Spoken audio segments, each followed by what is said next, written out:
Force and laws of motion. अभी हमने last chapter में ये देखा कि मोशन जो है किसी भी ऑब्जेक्ट का वो एक स्ट्रेट लाइन में हो रहा होता है in terms of is position, velocity and acceleration. और ये मोशन जो है वो आपका यूनिफॉर्म भी हो सकता है और नॉन यूनिफॉर्म भी हो सकता है। बट ये जो मोशन है ये क्यों होता है, इसका कॉज क्या है, इसकी स्पीड टाइम के साथ क्यों चेंज हो रही है, और मोशन जो है इसको क्या कोई कॉज की ज़रूरत है या फिर बिना किसी कॉज के भी मोशन हो सकता है। इन सारे क्वेश्चंस को हम लोग इस चैप्टर में यहाँ पर समझेंगे। यहाँ पर क्या है, the problem of motion and it's cause has puzzled scientist and philosophers.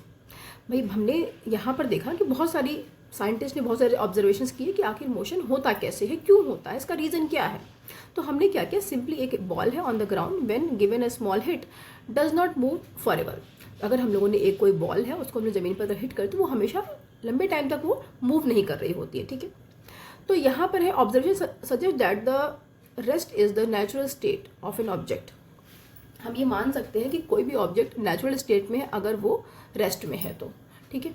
अब बात यह है कि गैलीलियो ने यहाँ पर और आइजैक न्यूटन ने डेवलप किया एक entirely different approach understanding the motion. उन्होंने एक डिफरेंट अप्रोच दिया हमें मोशन को समझने के लिए। तो हम लोगों ने सिंपली पहले हम देखते हैं कि हमारी एवरीडे लाइफ में हम लोग क्या ऑब्जर्व करते हैं। हम लोग अभी ऑब्जर्व ये करते हैं कि कोई भी हमें एफर्ट की ज़रूरत पड़ती है किसी भी स्टेशनरी ऑब्जेक्ट को मूव कराने के लिए, मोशन में करने के लिए, और को स्टॉप करना है तो भी हमें एफर्ट की ज़रूरत पड़ती है, मतलब किसी भी ऑब्जेक्ट को मोशन देने के लिए या फिर उसको स्टॉप करने के लिए, दोनों के लिए ही हमें हमेशा एफर्ट की ज़रूरत पड़ती ही पड़ती है। तो फिर अब हमें यहाँ पर क्या देखना है कि we ordinary experience this and muscular effort. हम लोग क्या करते हैं, मस्कुलर एफर्ट हम लोग लगाते हैं जिससे कि हम लोग किसी भी ऑब्जेक्ट को पुश, पुल या फिर हिट कर सकते हैं उसकी स्टेट ऑफ मोशन को चेंज करने के लिए, ठीक है। अब यहाँ पर हम देखते हैं कि concept of force is based on this push. इस पुश पे डिपेंड करता है कि हमारा कॉन्सेप्ट ऑफ मोशन क्या है, ठीक है।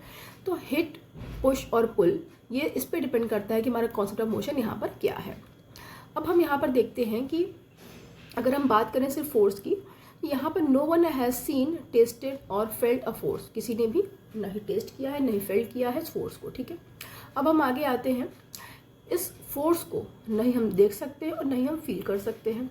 इसको सिर्फ और सिर्फ एक्सप्लेन किया सकता है इसको by describing what happens when so force is applied to a object. हम इसे टेस्ट भी नहीं कर सकते हैं, फील भी नहीं कर सकते हैं, देख भी नहीं सकते हैं, बट हम सिंपली ये बता सकते हैं कि इस फोर्स को जब अप्लाई किया गया है तो उसके बाद यहाँ पर क्या होता है, ठीक है, ऑब्जेक्ट के साथ क्या होता है ये हम यहाँ पर डिस्क्राइब कर सकते हैं। Pushing, hitting and pulling of object are always bringing object in motion.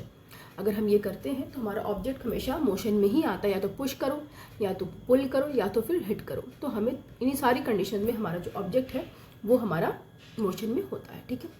They move because we make a force act on them. क्योंकि ये मूव इसलिए करते हैं क्योंकि हम लोगों ने इसके ऊपर एक फोर्स एक्ट किया है।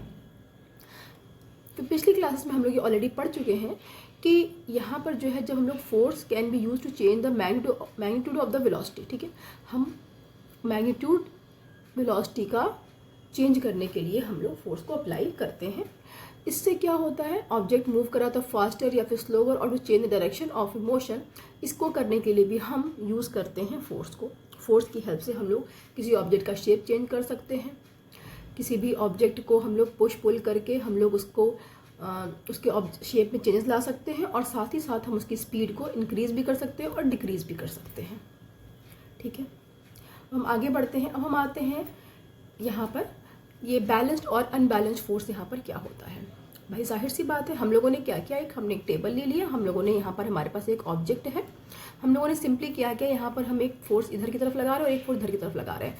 जब हमारा जो एक्स फोर्स अगर हम लगाते हैं, अगर इनिशियली हमने ये फोर्स नहीं लगाया है, हमने पहले ये फोर्स लगाना स्टार्ट किया है, तो हमारा जो ऑब्जेक्ट अगर हम इस तरफ फोर्स लगा रहे हैं तो हमारा ऑब्जेक्ट इस तरफ मूव करेगा, ठीक है। और अगर हमने ये वाला फोर्स अगर हमने नहीं लगाया, हम सिर्फ ये फोर्स अगर लगा रहे होते हैं तो यहाँ पर जो हमारा ऑब्जेक्ट है वो इस तरफ मूव कर रहा होता है। और अगर इन केस हम लोगों ने अगर सेम फोर्स लगाई है, दोनों डायरेक्शन में अगर सेम मैग्नीट्यूड की फोर्स अगर हम लगाई है, तो ये हमारा ऑब्जेक्ट है ये बिल्कुल भी मोशन में नहीं होगा, ये रेस्ट पोजीशन में ही रहेगा, ठीक है। अब हम आगे बढ़ते हैं। अगर हम ये देखें कि अगर इसमें हमारा जो फोर्स है वो अनबैलेंस हो जाए, अगर हमारा x ग्रेटर देन y हो जाए या फिर y ग्रेटर देन x हो जाए, तो उस कंडीशन में क्या होता है कि हमारा जो ऑब्जेक्ट है उसके डायरेक्शन में, जो बड़े वाले फोर्स की मैग्नीट्यूड की डायरेक्शन में ये ऑब्जेक्ट मूव करेगा। अगर s ग्रेटर देन है तो हमारे ऑब्जेक्ट का इस डायरेक्शन में मूव करेगा, और अगर y ग्रेटर है तो हमारा ऑब्जेक्ट इस डायरेक्शन में मूव करेगा। ठीक है, अब हम आगे बढ़ते हैं।